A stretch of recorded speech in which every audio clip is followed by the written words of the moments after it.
बिस्मिल्लाहिर्रहमानिर्रहीम। My name is Tariq Tunio, I am a CSS officer और आज मैं आपको बताने जा रहा हूँ व्हाट इज सीएसएस। क्योंकि बहुत सारे ऐसे स्टूडेंट्स जो इस वक्त कॉलेजेस और यूनिवर्सिटीज में हैं और सीएसएस करना चाहते हैं मगर सीएसएस के बारे में उनके पास बुनियादी इंफॉर्मेशन नहीं है। सीएसएस किसी क्वालिफिकेशन का नाम नहीं है, सीएसएस किसी यूनिवर्सिटी से नहीं होता। CSS stands for central superior services. ये एक एग्जामिनेशन है जो federal public service commission conduct करता है every year once in the month of February, normally in the month of February.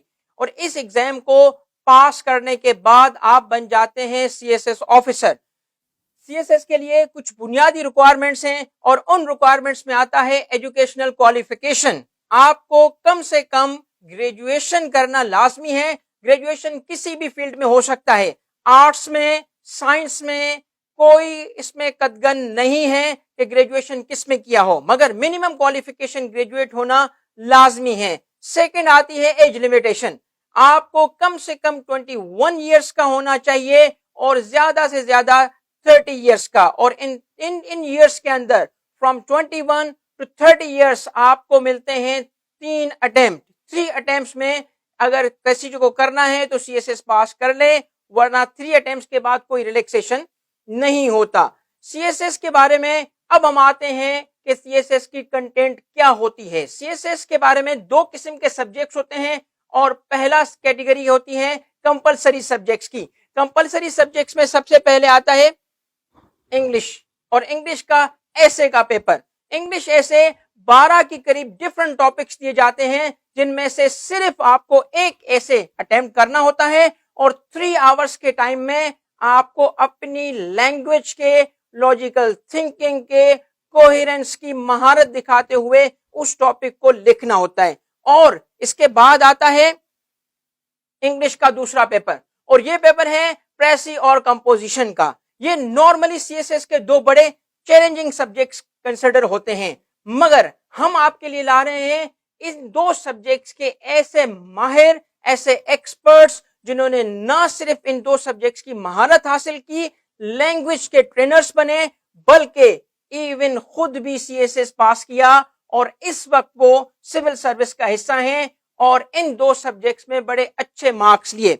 इसके बाद आता है हमारा तीसरा सब्जेक्ट और तीसरा सब्जेक्ट कौन सा है? Islamic studies. इन 3 सब्जेक्ट्स के बाद एक और कैटेगरी है और वो कैटेगरी कहलाती है जनरल नॉलेज। उसमें सबसे पहले आता है जनरल साइंस और एबिलिटीज, उसके बाद आता है करंट अफेयर्स और आखिरी पेपर होता है पाकिस्तान अफेयर्स। इन 3 पेपर्स को मिला के जनरल नॉलेज कहा जाता है।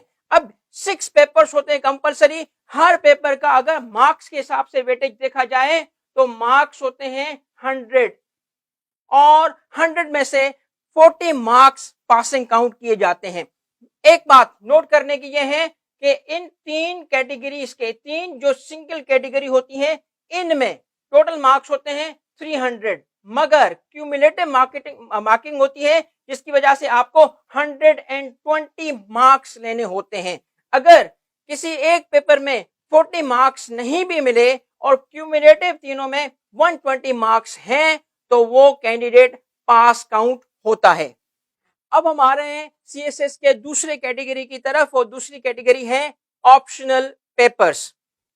ये है सीएसएस की दुनिया, ये है सीएसएस के ऑप्शनल पेपर्स।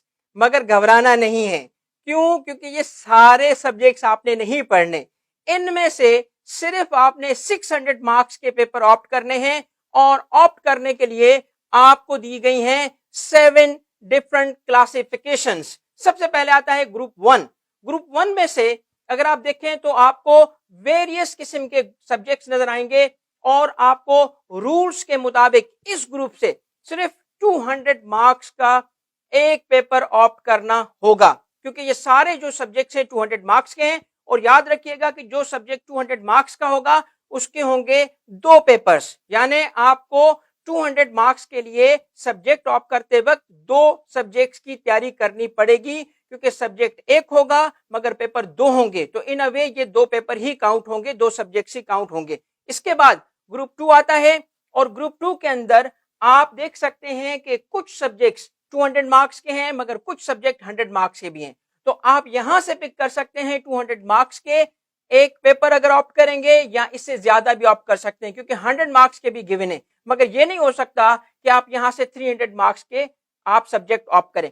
इसी तरीके से कैटेगरी 3 में आते हैं, तो कैटेगरी 3 देखें, 100 मार्क्स के वेरियस सब्जेक्ट्स गिवन हैं, इनमें से आप एक सब्जेक्ट ऑप्ट कर सकते हैं।